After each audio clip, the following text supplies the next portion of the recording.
Bonjour chers amis, shalom à tout le monde, que Dieu vous bénisse tous partout où vous êtes. Je suis très heureux de partager encore avec vous la parole du Seigneur. Le thème d'aujourd'hui est celui-ci. Qui dites-vous que je suis? Qui dites-vous que je suis? Nous allons lire la parole de Dieu dans Matthieu chapitre 16, du verset 13 jusqu'au verset 17. Je vous invite à lire ensemble avec moi. Jésus étant arrivé dans le territoire de Césarée de Philippe, demanda à ses disciples, « Qui dit-on que je suis? Moi, le Fils de l'homme. » Ils répondirent, « Les uns disent que tu es Jean-Baptiste, les autres Élie, les autres Jérémie ou l'un des prophètes. Et vous, leur dit-il, qui dites-vous que je suis? » Simon-Pierre répondit, « Tu es le Christ, le Fils du Dieu vivant. » Jésus, reprenant la parole, lui dit, « Tu es heureux, Simon, fils de Jonas, car ce ne sont pas la chair et le sang qui t'ont révélé cela, mais c'est mon Père qui est dans les cieux. Et moi je te dis, tu es Pierre, et que sur cette pierre je bâtirai mon église, et que les portes du séjour des morts ne prévaudront point contre elle. » Gloire au Seigneur Jésus. Chers frères et sœurs, le thème de ce matin, c'est celui-ci, comme j'ai dit, « Qui dites-vous que je suis? » Qui dites-vous que je suis? Et ces paroles, c'est le Seigneur Jésus-Christ qui les a dites. C'est une question que le Seigneur Jésus avait posée à ses disciples. Parce qu'en Israël, au temps de Jésus, beaucoup de gens, en voyant Jésus, en voyant sa façon de parler, en voyant son apparence, en voyant les choses qu'il faisait, ils le qualifiaient chacun de sa façon. Ils interprétaient son apparence chacun de sa façon. Et chacun avait une opinion diverse sur la personne de Jésus-Christ. Alors le Seigneur Jésus va poser cette question à ses disciples, va leur dire, effectivement, les gens disent chacun ce qu'il pense de moi. Et vous qui êtes mes disciples, vous qui êtes toujours avec moi, qui dites-vous que je suis? C'est ce que le Seigneur Jésus-Christ, c'est cette question, le Seigneur Jésus-Christ l'a posée à ses disciples. Vous savez, chers amis, dans ce monde ici, ce qui est plus important pour un homme, ce n'est pas ce que les hommes pensent de toi, ce n'est pas ce que les hommes disent de toi, mais c'est ce que Dieu dit de toi. Et c'est ça la chose la plus importante. Vous savez, pour Jésus-Christ, les gens le qualifiaient de plusieurs façons. Pour les uns, il était un simple prophète. Pour les autres, il était Jean-Baptiste, il était Élie, il était Jérémie. Et pour les autres, Jésus-Christ était le charpentier. Il était le fils de Marie et de Joseph. Et beaucoup d'autres personnes disaient encore des choses plus méchantes, comme par exemple, c'est un ami des gens de mauvaise vie, un buveur, un mangeur, un ami des gens de mauvaise vie. Il disait beaucoup d'autres choses mauvaises contre le Seigneur Jésus. Alors le Seigneur Jésus va demander à ses disciples, « Et vous qui êtes mes disciples, qu'est-ce que vous dites de moi? Qui dites-vous que je suis? » Vous savez, la parole de Dieu nous dit, chers frères et sœurs, que l'Éternel notre Dieu ne regarde pas les choses comme les hommes les regardent. Il ne voit pas ce que les hommes voient. Nous, les hommes, naturellement, nous regardons à l'apparence. Nous regardons à ce qui frappe les yeux. Mais le Seigneur notre Dieu, il ne regarde pas ce que les hommes regardent, mais Dieu regarde le cœur. Dieu regarde au cœur, il regarde au fond du cœur. C'est lui qui sait ce que nous sommes en réalité. Et ce qui doit surtout être notre souci, c'est de savoir ce que Dieu dit de nous et non ce que les hommes disent de nous. Vraiment, parce que les hommes dans ce monde ici, les hommes peuvent changer d'avis d'un moment à l'autre. Ils peuvent changer d'opinion d'un moment à l'autre. Les hommes de ce monde peuvent te voir comme ça, ils regardent ta coiffure, ils voient la manière de t'habiller, ils interprètent ça de sa façon. Ils peuvent voir ta démarche, ils peuvent voir ta façon de parler et te juger par rapport à ça, porter un jugement quelconque sur toi. Ils peuvent te traiter, te qualifier de telle ou de telle autre chose, des bonnes ou des mauvaises choses seulement à partir de ton apparence. Tu n'es pas ce que les hommes disent de toi, mais tu es ce que Dieu dit de toi. Les hommes regardent l'apparence, mais Dieu regarde le cœur.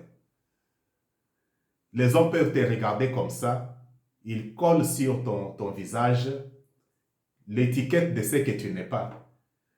Ils te collent une étiquette qui ne décrit pas ce que tu es. Ils peuvent te dire, voilà, celui-là c'est un orgueilleux. Ils peuvent dire, celui-là c'est un menteur. Celui-là, ils peuvent te qualifier de beaucoup de choses que tu n'es pas. À partir de ton habillement, ils peuvent te qualifier de quelqu'un de moins sérieux. Et pourtant, tu n'es même pas cela. C'est comme si on prenait la bouteille qui contient de la confiture, on colle dessus l'étiquette qui indique que c'est de la sauce de tomate. Et les gens peuvent croire que c'est de la tomate, mais au-dedans, il s'agit de quelque chose d'autre. Le Seigneur seul sait ce qui est dans notre cœur. Qu'est-ce que les hommes t'ont étiqueté? Qu'est-ce que les gens disent de toi? Peut-être tu es jugé, les gens te condamnent. Les gens te traitent de quelque chose que tu n'es pas. Les gens te qualifient de quelque chose que tu n'es pas en réalité. Et cela te fait mal. Et c'est ce que beaucoup de chrétiens nous sommes en train de subir. Les gens te traitent de telle ou telle façon. Le Seigneur Jésus-Christ avait dit aux femmes qui pleuraient lorsqu'il allait, il faisait le chemin de la croix pour aller vers Golgotha. Les femmes qui pleuraient, Jésus-Christ va leur dire, femmes, ne pleurez pas sur moi. Mais pleurez sur vos enfants, pleurez sur vos péchés. Parce que de la même façon qu'ils ont fait à moi qui suis un bois vert, ils feront des pires encore sur vous qui êtes un bois sec. Donc, beaucoup de chrétiens, nous pouvons être injuriés, traités, qualifiés de mauvaises choses. Mais ce qui est important pour nous, c'est ce que Dieu pense de nous, c'est ce que Dieu dit de nous. Que cela ne t'attriste pas, que cela ne te fasse pas de la peine, que cela ne te fasse pas de soucis à cause de ce que les gens disent de toi. Tant que ce qu'ils disent n'est pas ce que Dieu dit, tant que ce qu'ils disent n'est pas vrai, c'est le contraire de ce que Dieu dit pour toi. Sois tranquille et sois en paix. Régis-toi comme nous dit la parole de Dieu dans Matthieu 5. Heureux serez-vous lorsque les hommes diront toutes sortes de mauvaises choses contre vous. C'est ainsi qu'ils ont traité les prophètes qui ont été avant vous. Réjouissez-vous et soyez dans la détresse. Mais malheur lorsque tous les hommes diront du bien de vous. Ah, celui-là c'est quelqu'un de bien, c'est quelqu'un de gentil, c'est quelqu'un de comme ça. Malheur à toi si ce qu'ils disent n'est pas en réalité ce que tu es. Le Seigneur seul connaît nos cœurs. Ne te fais pas de soucis, ne te fais pas de problèmes à cause de ce que les gens disent de toi, à cause de ce que les gens disent à propos de ta personne. Seul Dieu nous connaît. Gloire au Seigneur Jésus. Vous savez, la parole de Dieu nous dit qu'une bonne réputation vaut mieux que des perles. Une bonne réputation vaut mieux que des objets précieux, vaut mieux que des richesses. C'est vrai que nous, en tant qu'enfants de Dieu, nous devons donner une bonne impression aux autres. Nous devons soigner notre apparence. Nous devons soigner notre apparence. Cela n'est pas une mauvaise chose, c'est une bonne chose. Mais l'impression que nous donnons aux gens, ça doit être réellement ce que nous sommes. Ça doit être cohérent avec ce que Dieu voit en nous. Qui dis-tu que je suis? Le Seigneur seul connaît ton cœur. Le Seigneur seul sait ce que tu es. Car ne faut pas, il y a des gens qui aiment être appréciés. Il y a des gens qui aiment être loués, être acclamés par des autres, qui font tout pour être vus par les hommes. Cherche la faveur de Dieu au lieu de chercher la faveur des hommes. Parce que les hommes peuvent changer d'avis d'un moment à l'autre. Ils peuvent aujourd'hui acclamer pour toi. Ils peuvent aujourd'hui commencer à te louer commençait à te faire des éloges, mais plus tard, il crie, crucifie-le, comme ils avaient crié pour le Seigneur Jésus. Le Seigneur Jésus avait fait des miracles, il avait guéri des malades, il avait multiplié les pains. Et ces hommes, après avoir mangé, et puis, après avoir vu les miracles que Jésus-Christ faisait, ils ont dit, celui-ci est vraiment le roi d'Israël. Celui-ci est vraiment le grand prophète. Mais plus tard, les mêmes personnes, ils ont crié, crucifiez-le. Ne cherche pas la faveur des hommes. C'est bien, fais des bonnes choses, mais les bonnes choses que tu fais, fais-les pour Dieu et non pour que tu sois apprécié, que tu sois acclamé par les hommes. Comme la parole de Dieu nous dit, lorsque tu fais la justice, tu pratiques la justice, lorsque tu fais de l'aumône, ne sonne pas de la trompette devant toi, mais fais les choses pour que ton Dieu puisse les voir. C'est lui qui va te récompenser. Gloire au Seigneur Jésus. Ne fais pas les choses pour être apprécié par les hommes. J'ai vu aujourd'hui, il y a beaucoup aujourd'hui qui aiment être acclamés. Même parmi ces gens-là, il y a même des serviteurs de Dieu qui aiment être acclamés, qui aiment les éloges, qui aiment que les gens puissent les louer. Cela n'est pas mauvais. Mais ce que tu dois rechercher, c'est la gloire qui vient de Dieu et non la gloire qui vient des hommes. Parce que les hommes peuvent te célébrer, ils peuvent t'acclamer, mais quelques temps plus tard, ils te renient comme Pierre avait renié le Seigneur Jésus. Après avoir témoigné pour le Seigneur Jésus, après avoir dit, tu es le Christ, le Fils de Dieu, quelques temps après, comme il était maintenant conduit par la chair, il a renié le Seigneur Jésus. J'ai vu des gens se donner des noms. Ils se donnaient des noms. Ah, je suis les grands de tous les serviteurs de Dieu, les prophètes des prophètes, les grands docteurs. J'ai vu des gens se donner des noms et des surnoms. Je suis loin de l'Éternel. Et les autres disent même, je suis un char de combat. Tout ça, ce n'est pas mauvais. Si ça, c'est par révélation que les gens t'appellent comme ça, gloire à Dieu. Mais cherche de savoir ce que Dieu dit de toi. Est-ce que Dieu dit aussi la même chose de toi ou bien il dit le contraire? Le Seigneur Jésus-Christ ne cherchait pas le témoignage des hommes. Il cherchait le témoignage de son Père. La Bible dit qu'il ne se fiait pas au témoignage des hommes parce qu'il connaissait ce qui était dans le cœur de l'homme. C'est son Père qui a témoigné pour lui. Lorsqu'il sortait des eaux du baptême, son Père a parlé des cieux. Celui-ci est mon Fils bien-aimé, écoutez-le. Sur la montagne de transfiguration, son Père a témoigné pour lui. Celui-ci est mon Fils bien-aimé, écoutez-le. Cherche le témoignage qui vient de Dieu. Cherche le témoignage qui vient de Dieu. Préfère plus d'être entouré par des gens qui te disent la vérité, les gens qui t'aident à prendre conscience de ce que tu es réellement, que des gens qui t'entourent et qui te flattent et qui risquent de te faire tomber demain dans une fosse. Il y a des gens qui sont tombés dans des péchés d'orgueil, dans des péchés d'orgueil, dans les pièges du diable, à cause des acclamations, à cause des éloges. En voyant des gens qui viennent s'agenouiller devant eux, ils se laissent emporter et enfin ils tombent dans les pièges du diable. L'ange qui montrait à Jean la grande révélation dans l'Apocalypse, lorsque Jean va dans cette vision se prosterner devant lui, il va dire, adore Dieu seul, parce que moi je ne suis qu'un envoyé comme toi. Gloire au Seigneur Jésus. Ne cherche pas les éloges, ne recherche pas les acclamations, parce que tu risques de tomber dans les pieds du diable. Parfois, il faut avoir le courage de dire non à certaines acclamations. Si le Saint-Esprit te fait discerner que ces choses-là ne viennent pas de Dieu. Gloire au Seigneur Jésus. Alléluia. Que Dieu soit béni, qu'il soit glorifié. Et de l'autre côté, il y a aussi d'autres personnes qui aujourd'hui, ils subissent parce que il y a des paroles négatives qui ont été semées dans leur cœur. Il y a des paroles pessimistes qui ont été déclarées sur leur vie.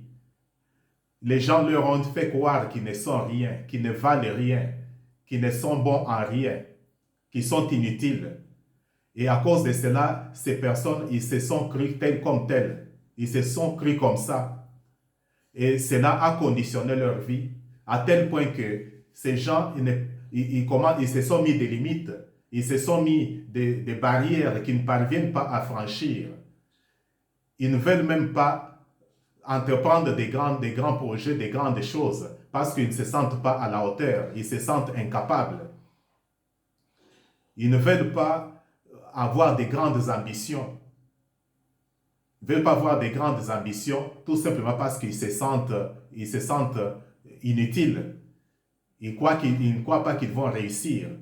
Non parce qu'ils ne le peuvent pas, mais parce qu'on leur a fait croire comme ça, à cause des paroles pessimistes.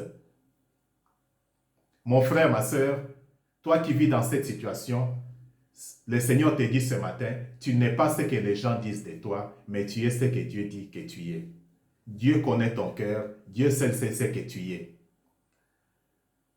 Ne te laisse pas écraser, ne te laisse pas minimiser, ne te laisse pas conditionner par les mauvaises qualifications que les gens te donnent.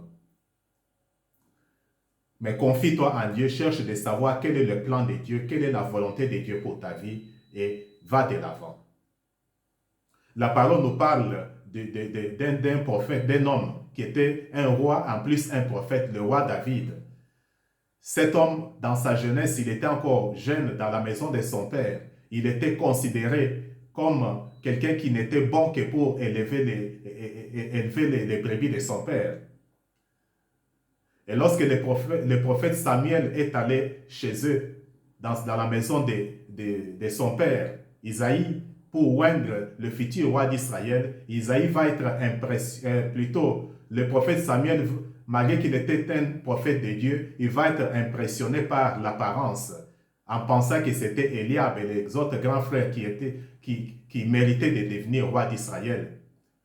Cet homme était négligé, David était négligé. Il était dans les champs en train d'élever les brebis de son père. Les gens, sa famille pensait qu'il était bon à ne faire que cela. Mais Dieu voyait en lui le grand roi d'Israël. Dieu voyait en David le grand roi d'Israël. Dieu ne te regarde pas comme les hommes te regardent.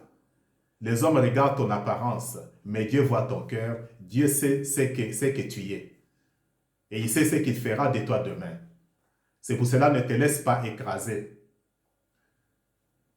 Ne te laisse pas impressionner par des discours pessimistes. Ne laisse personne te décourager. C'est vrai que tu ne dois pas te laisser emporter n'importe comment, mais tu dois chercher de discerner, savoir quelle est la volonté de Dieu pour toi et aller de l'avant. Gloire au Seigneur Jésus. Lorsque lorsque à un moment donné, le père de David, Isaïe, va l'envoyer apporter quelque nourriture à ses frères qui étaient sur les champs de bataille, en train de combattre contre les Philistins.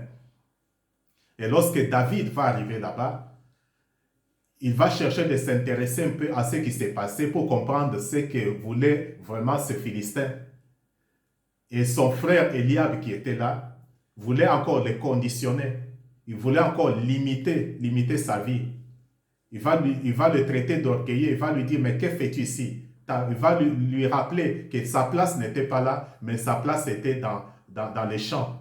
Sa place était dans la campagne pour s'occuper des brebis de son père.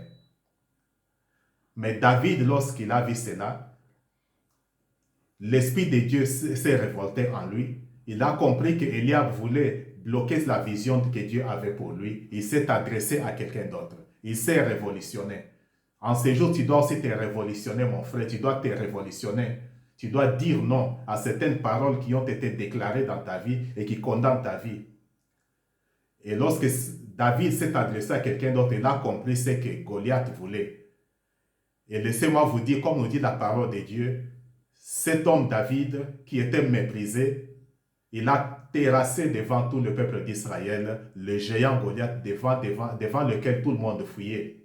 Il a terrassé et plus tard, David, les gens ont chanté pour David. Plus tard, David est devenu le grand roi d'Israël.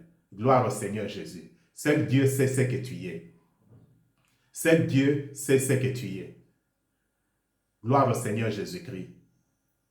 Laisse les hommes te critiquer. Laisse les hommes te juger. Laisse les hommes dire toutes sortes de mauvaises choses contre toi. Mais ce qui est plus important, ce qui doit t'intéresser, c'est ce que Dieu dit de toi. Gloire au Seigneur Jésus-Christ. Que Dieu soit béni, qu'il soit loué. Vous savez, le Seigneur notre Dieu, c'est un Dieu bon. La Bible nous dit que le Seigneur Jésus-Christ, à un moment donné, il a posé la même question à ses disciples. Il a posé cette question à ses disciples. Il a dit, c'est vrai que les gens disent toutes sortes de choses sur moi. Il y en a qui disent des bonnes choses, des mauvaises choses. Il y en a qui disent des choses qui sont partiellement vraies et des choses qui sont complètement fausses. Et il y en a d'autres qui disent des choses là méchantes. Mais vous qui êtes mes disciples, vous qui me suivez depuis toujours, qui dites-vous que je suis? Même les disciples ne savaient pas ce qu'était Jésus-Christ. Alors le Seigneur, notre Dieu, va révéler à Pierre. Vous savez, c'est difficile que quelqu'un puisse savoir qui est réellement le Seigneur Jésus. C'est difficile que quelqu'un puisse comprendre les choses de Dieu si ce n'est pas Dieu qui les lui révèle. Parce que ce n'est pas par la chair ou bien le sang, mais c'est l'Esprit de Dieu qui révèle les choses de Dieu. Gloire à Jésus. Et Pierre va prendre la parole et va dire, tu es le Christ, le Fils du Dieu vivant. Tu es le Christ, le Fils du Dieu vivant. Et lorsque Pierre a dit cela, le Seigneur Jésus va prendre la parole. Il va dire, tu es heureux, Simon, fils de Jonas. Tu es heureux, Simon, fils de Jonas. Non parce que on t'a donné des millions, non seulement parce que tu es mon disciple, mais tu es heureux, Pierre, parce que tu as compris, tu as découvert, tu as eu la révélation de ce que je suis. Jésus-Christ, il est le Seigneur des Seigneurs. Jésus-Christ, il est le Roi des Rois. Il est le Fils de Dieu. Il est le Sauveur du monde. Il est celui qui était mort, qui est ressuscité et qui est vivant, qui règne à jamais. Il a la domination, il a l'autorité, il a tout pouvoir sur lui. Il règne sur toutes choses. Il est celui à qui tout est possible, le Seigneur notre Dieu. Voilà le Seigneur en qui nous avons cru. Voici celui qui est notre maître. Et celui qui a cette révélation à lui, il est l'homme le plus heureux, elle est la femme la plus heureuse. Il y a beaucoup d'enfants de Dieu aujourd'hui qui souffrent. Il y a beaucoup d'enfants de Dieu aujourd'hui qui se lamentent, qui se plaignent. Il y en a qui sont dans la tristesse. Il y en a qui vivent dans la tristesse. Il y en a qui vivent dans le désespoir. Tout simplement parce qu'ils n'ont pas encore eu la révélation de ce qu'est vraiment Jésus-Christ pour eux. Ils n'ont pas encore eu la révélation de celui qui les a appelés, de celui à qui ils appartiennent, de celui en qui ils ont placé leur foi, le Seigneur Jésus-Christ. C'est celui qui est capable de changer la situation de ses enfants. Il est capable de guérir même les maladies incurables. Il est capable de changer les vies. Il est celui qui donne la vie éternelle. Il est celui qui a été souverainement élevé et dont le nom a été souverainement élevé et le nom devant lequel tout genou fléchit dans les cieux, sur la terre et sous la terre, et toute langue confesse que Jésus est Seigneur à la gloire du Dieu le Père. Il est le Seigneur des Seigneurs, le Roi des Rois. Qui est Jésus-Christ pour toi? Qui est Jésus-Christ pour toi? C'est un simple prophète. C'est le fils de Joseph. Qui est Jésus pour toi? C'est un bébé, le bébé qui est toujours dans la crèche et dont on fête l'anniversaire le 25 décembre. Qui est Jésus-Christ pour toi? C'est ce pauvre homme qui a été crucifié et c'est fini? Non, Jésus-Christ a été crucifié, il est mort, il est ressuscité et il est vivant. Qui est Jésus-Christ pour toi? Le fils de Marie, le fils de Joseph. Tu seras heureux, tu es heureux, toi qui as la révélation de qui est le Seigneur Jésus. Tu veux être un homme heureux, comme Pierre était heureux. Comprends que le Seigneur te révèle aujourd'hui, que le Seigneur te fasse comprendre, qu'il t'ouvre les yeux de l'Esprit pour comprendre et réaliser qui est Jésus-Christ, qu'est-ce qu'il est capable de faire dans ta vie, qu'est-ce qu'il est capable d'accomplir dans ta vie, que le Seigneur te révèle qui est vraiment le Seigneur Jésus-Christ, le Seigneur en qui tu as cru, le Seigneur qui t'a appelé, le Seigneur qui est mort pour toi. Qui est Jésus-Christ? Qui dis-tu que je suis? Gloire au Seigneur Jésus. Qu'est-ce que ta famille dit de toi? Qu'est-ce que tes amis disent de toi? Qu'est-ce que dans ton pays les gens racontent sur toi? Les gens te critiquent, ils te jugent. Qu'est-ce que les gens disent de toi? Mon frère, ma soeur, ce que tu es, c'est ce que Dieu dit que tu es. Tu es ce que Dieu dit que tu es. Tu n'es pas ce que les hommes disent que tu es. Cherche de savoir quelle est la volonté de Dieu pour toi et continue, va de l'avant. Ne te laisse pas arrêter, ne te laisse pas intimider, ne te laisse pas impressionner. Va de l'avant. Gloire au Seigneur Jésus-Christ. Alléluia. Nous allons passer au moment de la prière. Éternel notre Dieu, que ton nom soit béni, que ton nom soit loué et qu'il soit glorifié. Merci Seigneur Jésus, parce que toi tu nous as révélé ta puissance. À travers ta parole, toi tu nous as révélé qui tu es. Nous te prions Seigneur de nous révéler encore. De nous révéler encore si nous connaissons seulement un aspect de ce que tu es. Si nous connaissons seulement une facette de ce que tu es, révèle-nous, Seigneur, complètement ce que tu es, ce que tu es capable de faire, Seigneur. Béni sois-tu, Père Tout-Puissant. Bénis tous mes frères qui vont écouter ce message. Bénis leur vie, Seigneur, abondamment, au nom de Jésus-Christ. Amen.